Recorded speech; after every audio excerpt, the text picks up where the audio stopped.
Do you know what camera setting turns an image like this into one like this? If you want to stop or slow down motion, get smooth waterfall images, or capture the world in a brand new way, then you need to learn all about shutter speed. Now, shutter speed can often be a confusing subject for photographers to understand because your camera's shutter speed controls more than one aspect of your image. And so today, I'm going to give a ground up explanation of shutter speed, what it does, how it works, and how you can use it. Shutter speed is simply the length of time that your camera's sensor is exposed to light. But shutter speed is also one of the three fundamental camera settings, alongside aperture and ISO, that make up part of the exposure triangle. Actually, picking a shutter speed can be one of the most important and creative choices that a photographer makes when taking a photo. So what is shutter speed? How does it work? Well, on most modern cameras, your camera's sensor, the part capturing the light, has a curtain right in front of it, a shutter.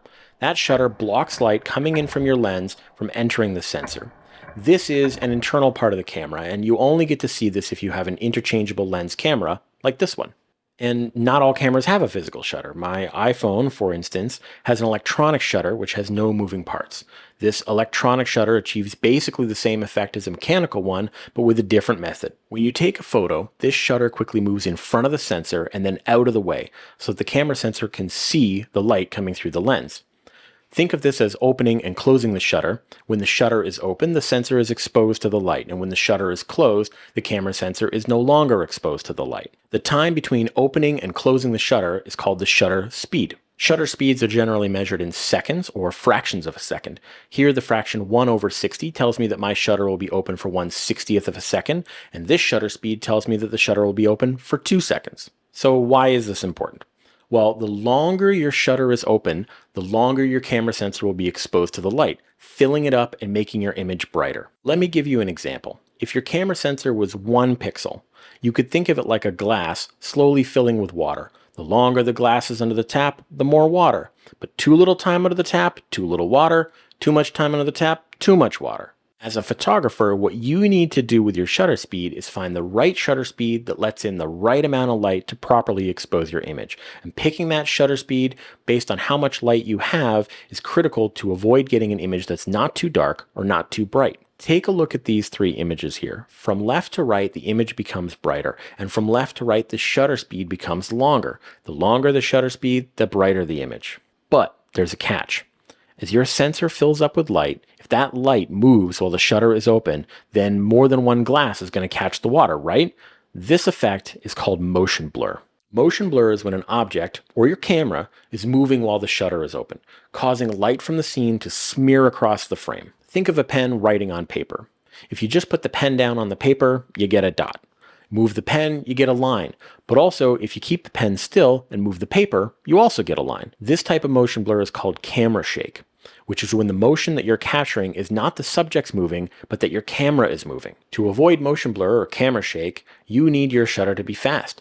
Faster than how long it takes for anything in your scene to move, or faster than your camera is moving. Now, you may think that you can hold your camera still while you're taking a photo, but even a small amount of movement, like your hand moving or your body swaying, maybe the wind blowing on your camera, all of that can move the camera enough to cause a little bit of motion blur. Perhaps you've seen a bit of motion blur on your images before. And if you didn't know exactly what you were looking for, you might have thought that your image was out of focus. But if you see what looks like a little smear in one direction rather than more of a circular smudge, then it's probably motion blur. But motion blur isn't a bad thing altogether. Many photographic styles are based on creatively using motion blur to make an image we can't normally see with the naked eye. More on that later. So to make it perfectly clear, when it comes to motion blur, fast shutter speeds freeze movement and slow shutter speeds blur movement. And so shutter speed doesn't just control the amount of light that you're letting in, it also freezes or smooths moving objects. Okay, now that you have an understanding of what shutter speed does, how can you use this to get better or different photos? Well, it's all about knowing what shutter speed you might need when you're photographing something. Ask yourself in the field these 4 questions. How much light do I have to work with? This one may be obvious, but it's really the first fundamental step to picking a shutter speed. Is it dark? Am I outside or inside? Do I have less light that necessitates a longer shutter speed? The next question is, how fast is my subject moving? Remember that a fast moving object will become blurred at slow shutter speeds. So with a fast moving subject, you want a fast shutter speed to make sure your image is sharp and avoid any motion blur. The next question is, how stable is my camera? Are you using a tripod? Are you holding your camera by hand? Remember that your camera moving will also cause motion blur, so with more camera movement, you need a faster shutter speed. The last question is, how zoomed in is your lens? With a more zoomed in lens or more focal length, the movement of your camera becomes amplified, and this will also amplify any minor movement in the scene. So with very long lenses, your camera needs to be perfectly steady to use all but the fastest shutter speeds. Now, so far in this video, I have avoided saying any really specific shutter speeds, just talking about them as fast shutter speeds or slow shutter speeds. And the reason for this is that slow and fast really all depends on the conditions that I just mentioned above. And what a slow shutter speed might be in one scenario, that may be a fast shutter speed in another scenario. But there is a rule to tell you where to begin when picking a shutter speed. It's called the handheld rule. The handheld rule is a common way to quickly calculate how fast your shutter speed needs to be to avoid any camera shake. Basically, you take the shutter speed fraction and replace the right side with your focal length. So for a 50mm lens, you want a shutter speed of at least 1/50th of a second. With say a 200mm lens, you want a shutter speed of 1/200th of a second. Simple. And I kind of personally consider a fast shutter speed to be any shutter speed that's faster than that handheld rule, and a slow shutter speed to be anything that's slower than it. These days, that calculation has gotten a little more confusing because there's a couple of other factors in digital photography that may sort of change the way you calculate it. The first is sensor size.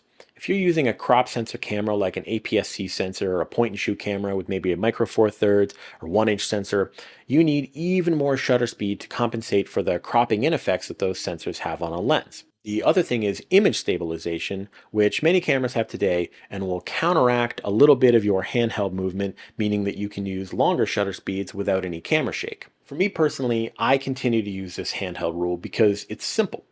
But when I'm using it, I usually take a test shot, take a look at the image, see if there's any camera shake that I need to eliminate. If I do, I speed up my shutter speed a little bit and try again. If you want to try this method out, I recommend setting your camera to shutter priority mode, which allows you to pick a shutter speed and then lets the camera pick all the other settings automatically for you. Take a look at your current focal length and choose the corresponding shutter speed. All in all, there's no correct shutter speed. It's all up to the conditions that you're in, what kind of subject you are capturing, and how you're doing it. I mentioned before that many photographers often want to elongate their shutter speeds to capture their subjects in a way that humans can't normally see. I am one of those photographers. The idea is the longer and longer your camera sensor is exposed to the light, the more that objects in motion will blur, and you can use that effect creatively to add blurred motion into the scene. This is called a long exposure, meaning that the camera sensor is exposed to light for a long time. A long exposure in my world is typically longer than half a second, but really anything long enough to capture the blurring effect is long enough to be a long exposure. And most cameras will allow you to set a shutter speed all the way up to 30 seconds. By doing a long exposure, photographers can blur fast-moving objects, such as the light on that swing ride from the image at the beginning of the video. That's exactly what I did. I opted for a longer shutter speed, and the movement of the swing ride moved the lights and the riders across the frame, smearing them to create this effect. Also, waterfalls. Waterfalls are a great example of a long exposure at work. When I go to capture a waterfall, I want to smooth the water out, and so I pick about 1/5 to 1/2 of a second for my shutter speed. Too fast of a shutter speed and the waterfall looks chaotic. There's water flying everywhere. The waterfall motion is stopped and you can't see like how it's moving. But with a longer shutter speed, the water smooths out, leading these beautiful trails of white and showing the path that the water takes.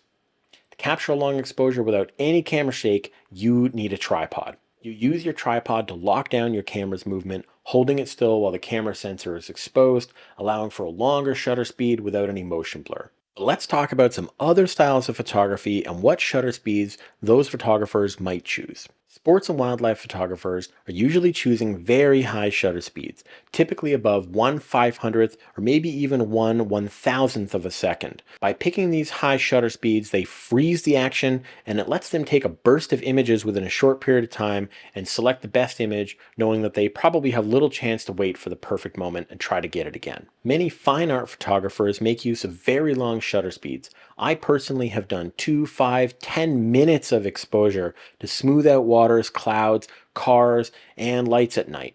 And portrait photographers don't want their subjects to be blurry, and they're often shooting handheld, so they will choose shutter speeds that are above the handheld rule. Astrophotographers will often choose shutter speed that's just a few seconds. Too short and the light from the stars will be too dim. Too long and the rotation of the Earth will smear the stars into small lines. Okay, I want to give you a little experiment that you can try yourself to better understand shutter speed and motion blur. Maybe try out the handheld rule for yourself. Typically my experiments begin on auto mode, as this mode is the one where your camera makes all of the decisions. So set your camera to auto mode, note the shutter speed that your camera has selected. I want you to overcome this shutter speed, meaning that I want you to cause motion blur by moving your camera faster than the shutter speed can handle. Between each image you take a close look at the image and see how much motion blur you have. If you have a lens that can zoom, try zooming it in and moving it, zooming it out and moving it, and continue the experiment. Try this for a little while and then see what shutter speeds you're able to hold the camera still enough to avoid any motion blur. Then use what you learned to pick a shutter speed in shutter priority mode in the future. Or simply take note of what your camera is picking for you in one of the auto modes so that you have a better idea of what's required to capture the scene. If you want to take your photography to the next level, learning and practice are the best ways to do it. Here is another video where I'm using specific shutter speeds in the field to get the type of shot I want. Thanks very much for watching. Bye for now.